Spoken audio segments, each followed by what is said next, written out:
उन्होंने पाकिस्तान आना है। अच्छा, यहाँ पर लाखों करोड़ों लोग हैं जो इस केस से वाकिफ ही नहीं होंगे, जिनको शायद पता भी ना हो। लेकिन सर उनके करीब के रिश्तेदार होंगे, जो करीबी लोग होंगे, वो इस तरह की चीजें सारी उन्होंने सेव रखी होंगी।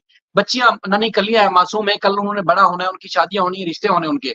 बेटा है, कल ये सारे बड़ा होगा, ज़ाहिर है उसने समाज में अपना नाम भी बनाना होगा, पढ़ना है, आगे बढ़ना है उसने। लेकिन ये सारे जो एविडेंस उनके खिलाफ जमा हो रहे हैं, उनको तो माशरे में कहीं जगह नहीं मिलेगी। उनकी दुनिया, उनकी जिंदगी तंग कर दी जाएगी। लोग तो उनको चिढ़ाएंगे, ये दिखाएंगे जी कल तो तुम ये थे कि सचिन के बेटे हो, आज गुलाम हैदर के बच्चे बन के सामने आ रहे हो। तो ये कहाँ जिएंगे, कैसे जिएंगे सर बच्चे ये? रामे साहब सर।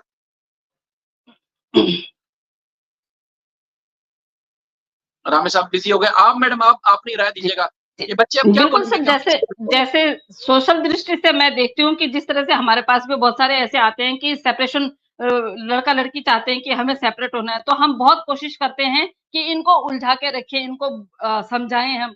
तो कभी हम लोग उनको बोलते हैं, एक को पूछते हैं, अलग से पूछते हैं कि क्या प्रॉब्लम है, दूसरे को पूछते हैं क्या प्रॉब्लम है। यहाँ पे तो ये चीज तो कुछ हो ही नहीं रही है। यहाँ पे तो बच्चों को तो कुछ ना तो बाप से मिलाया जा रहा है, ना बाप को दिखाया जा रहा है, ना उनसे बात की जा रही है। और ये खुद बोले जा रही है कि मेरे बच्चे हैं, मेरे बच्चे, मेरे बच्चे कहाँ से लेके आई है भाई? जब एक हस्बैंड वाइफ के बीच में जब बच्चे आ जाते हैं सर, वो रिश्ता अपने आप ही पक्का हो जाता है। वहां पे सेपरेशन की तो बात कहीं आती ही नहीं है, लेकिन दोनों का उसके बाद दोनों का जीने का जरिया वही हो जाता है बच्चा।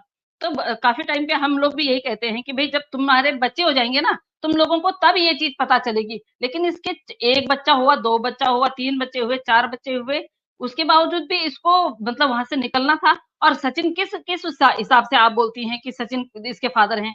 और उनके पीछे सरनेम क्यों हैदर नहीं लगाया जाता है, क्यों सचिन लगाया जाता है? क्या इसको ये पता नहीं कि अभी हैदर से मेरा तलाक नहीं हुआ है? और बोलती है कि मेरे ये छोटी वाली बेटी 3 साल की है, 3 सवा 3 साल की है, 4 साल से भाई वहां रह रहे हैं। तो अब मैं सच में ही मैं क्वेश्चन खड़ा करती हूँ कि आप ये बताइए, क्या बोलते सीमा की, ये बच्ची, इस बच्ची के बाप का नाम बताइए आप। अगर आप बोलती हैं कि ये उनके नहीं है बच्चे, तो आप बोलती है कि 3 साल की है ये लड़की और 4 साल गए हुए हैदर को हो गए। एक माँ को बहुत बेहतर पता होता है कि मेरे बच्चों का बाप कौन है। और आप एक बायोलॉजिकल फादर पे अगर उंगली उठा रही हैं, तो आपको वो सारा सामना करना पड़ेगा, आपको इतना सारा कुछ झेलना पड़ेगा। क्योंकि आप अपने बच्चों की जो है जान खतरे में डाल रही हैं वहां पे। और वहां पे वो सुरक्षित बिल्कुल भी नहीं है, जिस तरह से हमने देखा है, जिस तरह से हम लोग जैसे बात करते थे कि तुम्हारे घर में भाई एक जोड़ी चप्पल है, एक ही जोड़ी चप्पल पहन के सारे जाते थे, तो अगले दिन हमने देखा कि वहां पे एक जोड़ी चप्पल और आ जाती है। यार आप देखते हो, तो आप ऐसा क्यों नहीं सीख रही हो कि वाकई में इन बच्चों का भविष्य यहाँ पे नहीं है? इन बच्चों का भविष्य अपने मुल्क में, अपने मुल्क में वो चाहे जैसे भी रहें, उनके रिश्तेदार होंगे, फादर है उनके, उनके दादा दादी हैं, अपने चाचा ताया, मामा फूफा सब होंगे। यहाँ पे कौन है उनको? यहाँ पे कौन उनको देखेंगे? कल को अगर आपको जेल हो जाती है तो बच्चों का क्या है यहाँ पे? बच्चों का कुछ भी नहीं है। अब बच्चों का भविष्य यहाँ पे नहीं है तो नहीं है, ये समझ लेना। और सचिन है और नेत्रपाल है, इन्होंने साथ में जेल जाना है। उन बच्चों को कौन रखेगा? बबीता हुई, वो उनके जो भी हैं, जो भी उनके आसपास के हैं, जितनों को उसने ये किया है कि भाई वो जो लोग इनके इसका गुणगान गा रहे हैं, तो सर ने बोला कि वो सारे लपेटे पे आएंगे। फिर बच्चों का भविष्य बिल्कुल कुछ भी नहीं है, बच्चे तो ऐसे ही रहेंगे फिर। तो उससे अच्छा है कि भाई अभी तो अपने मुंह से बोल दे कि बच्चों को डिपोर्ट कर दीजिए मेरे साथ, तो फिर उसके बाद इदारे जो करेंगे उसके बाद मैं सजा भुगतने के लिए तैयार हूँ। और अभी आके जो एपी सिंह जी कहीं छुपे हुए हैं, उनको आके अभी बोल देना चाहिए था, बोल कि भाई वो गलती हो गई है, अब ये गलती यहाँ पे वो सुधार सकते हैं। बच्चों को, बच्चों के लिए उनको भी करना चाहिए कि मोमिन सर आप बच्चों को डिपोर्ट करवा दीजिए, बच्चों को भेज दीजिए। देखिए अगर वो इतना कर सकते हैं तो शायद उनकी थोड़ी सी इज्जत बढ़ जाएगी हमारी नजरों में, अगर वो उन मैडम बच्चों के लिए सोच देते हैं। हम नहीं, हमें नहीं चाहिए, लगता है कि वो सीमा के लिए कुछ बोले, बट उन बच्चों के लिए आके आगे आ जाए, मोमिन सर को बोलें कि भाई इन बच्चों को डिपोर्ट करवाते इनके फादर के पास। जब बोल रहे थे ना कि एक चूजा भी नहीं ले जा पाएंगे, तो अभी मोमिन सर आ गए हैं, चूजे क्या वो अपने चारों बच्चों को लेके लेके जाएंगे। तो आप अपनी जो आपने स्टेटमेंट दी है उसको आप थोड़ा सा कर सकते हैं, यहाँ पे करेक्शन कर सकते हैं मैडम एपी एक सिंह चीज जी। मैडम जी एक चीज जैसे एपी सिंह साहब कहते थे कि देखिए जी, ये आई तो डोली में आई है तो इसकी आरती जाएगी। ठीक है, मोहम्मद मलिक साहब ने, आपको पता है कि खुद उन्होंने कई दफा अपने वीडियोस में भी कहा है कि एपी सिंह साहब को अब ये मामले को सुधारना चाहिए, अपनी गलती जी का एहसास करते हुए आगे बढ़े, मामला रफा दफा करें, खत्म करें, बात बिल्कुल ही कहते हैं ना कि बड़ी रिस्पेक्ट के तरीके से हल हो सकती है, ये उन्होंने खुद भी ऑफर बिल्कुल। की। अच्छा, अब तो उन लोगों को भी इस बात का एहसास भी हो गया होगा, अंदाज़ा भी हो गया होगा कि अब चूँकि वकील हैं बराबर, तो मोहम्मद मलिक साहब जिस तरह अगर एक पीछे मैं किसी सूरत भी नहीं हटूँगा। जो गुलाम हैदर के मुँह बोले साले हैं, उनका ये दावा होगा कि जी मैं अपनी ज़िद पे अड़ा हूँ, मैं किसी सूरत भी पीछे नहीं हटूँगा। तो आपको पता है मोहम्मद मलिक साहब भी सुप्रीम कोर्ट के वकील हैं, उनको भी पता है कि मैं भी पीछे हटूँगा तो मेरी भी रिस्पेक्ट पे हर्फ आएगा, मेरी भी इज़्ज़त उछाली जाएगी, मैं अगर केस हार गया। तो वो भी आखिरी हद तक जाएँगे। आप भी जानती हैं, पूरा माशरा सोशल मीडिया में जितने भी लोग हैं जानते हैं। तो ये क्यों बेहतर तरीका नहीं हो सकता कि मिल बैठ के इस मसले का हल निकाला जाए? वरना तो मोमिन मैं मलिक साहब वही भी तो कह रही जाएँगे, हूँ। इस बात का मैं एहसास वही तो होगा। कह रही हूँ, अभी अभी जिस गर्भ गुफा में आप छुपे हुए हैं, आपको बाहर आना चाहिए। मोमिन मलिक साहब ने बोल दिया है ना कि आपको इलेक्शन जीतना है तो मैं गाड़ियां दूंगा, मैं लोग दूंगा। आप आइए तो सही, आप बात तो कीजिए। आपने जितनी गलतियां की हैं उनको एक्सेप्ट तो कीजिए। आपने सोशल मीडिया पे आके बोल तो दिया कि भैया पहले वहां से गोलियां आती थी, अब डोली आई है और यहाँ ही उसका ससुराल है, यही उसका मायका है, तो मायके में रखिए ना उसको।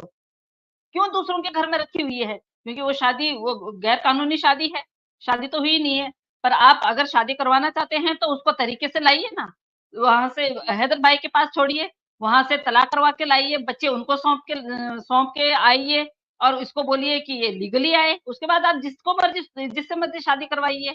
आपकी बहन है, अगर आपने मुंह बोली बहन बनाई है तो आप उस तरह से आइए और आपको आना चाहिए। आपको अपनी अगर उस निर्भया के केस में आप अपना केस नहीं सुधार सके ना, तो अभी आपके पास मौका है, क्योंकि देश में आपने इतना गंद फैलवा दिया है ना कि उसको समेटना मुश्किल हो रहा है।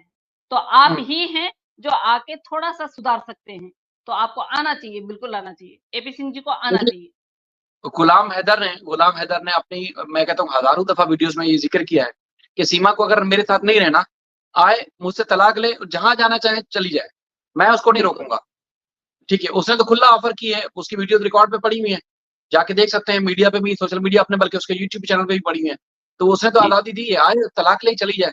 लेकिन अब ये वही वाली बात है कि अब देखें अगर ये इख़लाक़ी तौर पर, कानूनी तौर पर सरेंडर करके अगर लीगल फ़ोरम से आगे नहीं बढ़ते, तो यकीनी तौर पर जिस तरह कानून का शिकंजा जितना सख्त हो रहा है, अदालत के फ़ोरम से, तो इंशाअल्लाह आज नहीं तो कल ज़रूर इनको उस कटहरे से गुज़रना होगा। सज़ाएँ भी होंगी, ऑफ मज़ीद ज़लील भी होंगे जिस तरह हो रहे हैं। लेकिन बच्चों का तो मुस्तकबिल इंशाअल्लाह महफ़ूज़ होगा। बिल्कुल, बिल्कुल। बच्चे जाएँगे, अपने मुल्क जाएँगे बच्चे, बहुत जल्दी जाएँगे और मुझे नहीं लगता है कि मोहम्मद मलिक साहब जिस तरह से काम कर रहे हैं, अब देरी होगी। बस अब ये है कि बच्चों की कस्टडी सबसे पहले बच्चों की कस्टडी वो ले लें और बच्चों को पहले महफूज़ पहुँचा दें वहाँ, उसके बाद इनके साथ में जो होना होगा, वो कानूनी प्रक्रिया है, उसमें हम भी कुछ नहीं कर सकते हैं, ना आप कुछ कर सकते हैं, ना पब्लिक कुछ कर सकती है, कोई भी कुछ नहीं कर सकता है। तो उसके बाद जो है, हमारे कोर्ट कचहरी का जो है जो भी हमारे इदारे हैं वो करेंगे। उसके बाद उसको सज़ा होनी है, ये उनको पहले भी पता है और उनको अभी भी पता है। तो अभी उन्होंने साथ छोड़ दिया है, किस वज़ह से साथ छोड़ा है, ये समझ में नहीं आ रहा है। उनको शायद अपनी गलती का एहसास हो गया है कि मैं बहुत बड़ी गलती कर चुका हूँ और उनको अब अपना पीछे का सारा कुछ याद आ रहा होगा कि मैं सारी ज़िंदगी भर मैंने गलती की है और लास्ट टाइम पे भी मैंने गलती की है। अब उनका सामना मतलब मोमिन मलिक का सामना करने की शायद उनकी हिम्मत नहीं हो रही है। तो इस वज़ह से कहीं न कहीं उनके दिमाग में ये चल रहा होगा कि चलिए कोई बात नहीं है, जब नोटिस आएगा तो तभी हम जाएँगे। मे भी हो सकता है कि वो नोटिस का इंतज़ार कर रहे होंगे और बड़ी जल्दी उनके पास नोटिस जाएगा, जिस तरह से मोमिन सर काम कर रहे हैं और वो लोग गिरफ्तार भी होंगे क्योंकि ये नॉन बेलेबल है। और जो बिल्कुल सही दूसरे बात। वाले जो इनके अभी जो पराशर सर हैं, वही उनके वकील रहेंगे, तो मुझे नहीं लगता है